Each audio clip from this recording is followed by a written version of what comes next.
Good afternoon. Thank you for coming.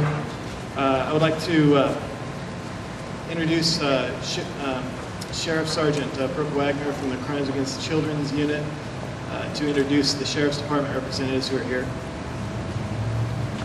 Hello, I'm Brooke Wagner, Sergeant, San Bernardino Sheriff's Office, Crimes Against Children. I want to introduce some of our staff. I'll begin on my left, Lieutenant Mike Linehan, Specialized Investigations, Captain Pete Ortiz, and Detective Casey Giles. Sheriff's representatives will be available for questions. I would like to make a few comments. I'd like to first thank the Sheriff for his support of this item, and I'd especially like to thank the Board of Supervisors for approving this action today. With the state recently beginning the enforcement of Jessica's Law, we do have a situation where we have sex offenders on the move. This is nothing new to San Bernardino County. The state releases 400 to 700 each month, and we're quite accustomed to having a disproportionate share of sex offenders in San Bernardino County, and particularly in the rural areas, such as I represent, a lot of desert and rural areas. So this is of great concern to me. We have more than 130 residents who are already in our county were recently notified that they were in residency restriction violation of the Jessica's Law restrictions in this recent notification from the state. 1/4 of those notified were from the 1st District, and the 1st District, of course, represents 1/5 of the county's population. Those who moved after November 8, 2006, of course, is the provision of Jessica's Law, and those people must live more than 2,000 feet away from a school or park, according to Jessica's Law. The county also has an ordinance that restricts that residency to a half a mile, also includes daycare centers, and also has a loitering restriction, 300 feet within a school or a park.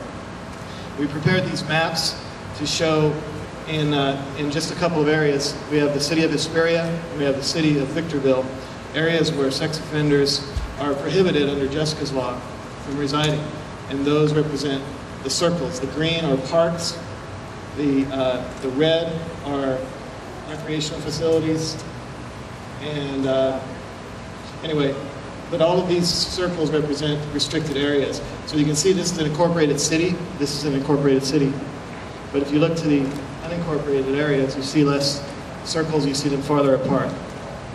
So we do definitely have a challenge. We certainly don't intend to push sex offenders into hiding or into a homeless capacity, because that would make tracking them more difficult.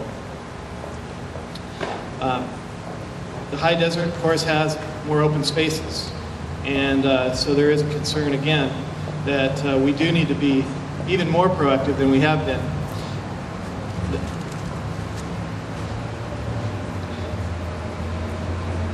I believe the sheriff must have adequate resources to track offenders, including those who are already here and those who may come as a result of the enforcement of Jessica's Law.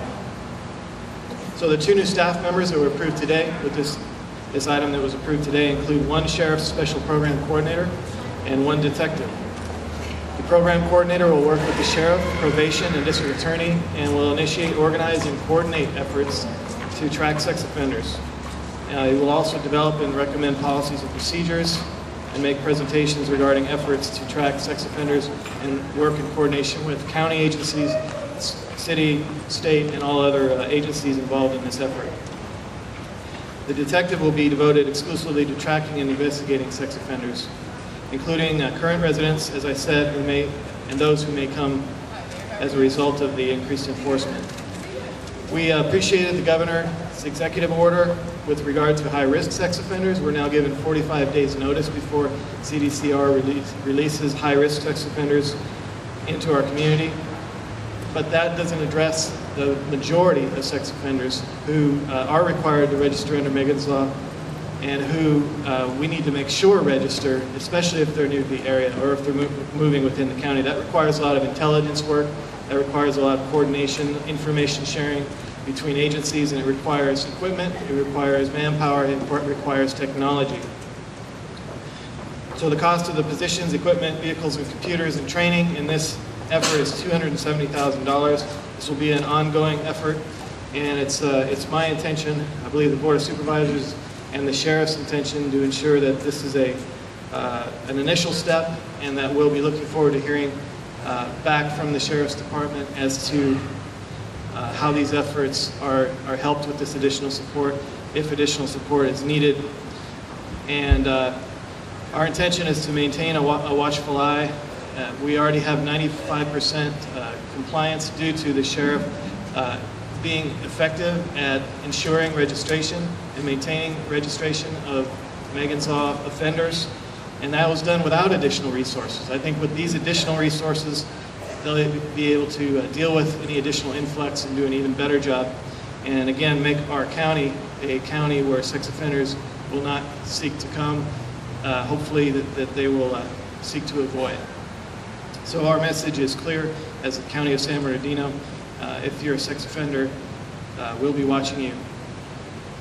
Now I'll be happy to take any questions anyone might have at this time. That 400 to 700, is that in San Bernardino County? That's statewide. Statewide. Yes. Any idea what that number is for? I believe it's less than 20 per month. Are there any other questions? All right. And I want to thank Gabby DeRocher from Mothers Against Predators for being here today. And thank you for all your hard work. All right, thank you very much.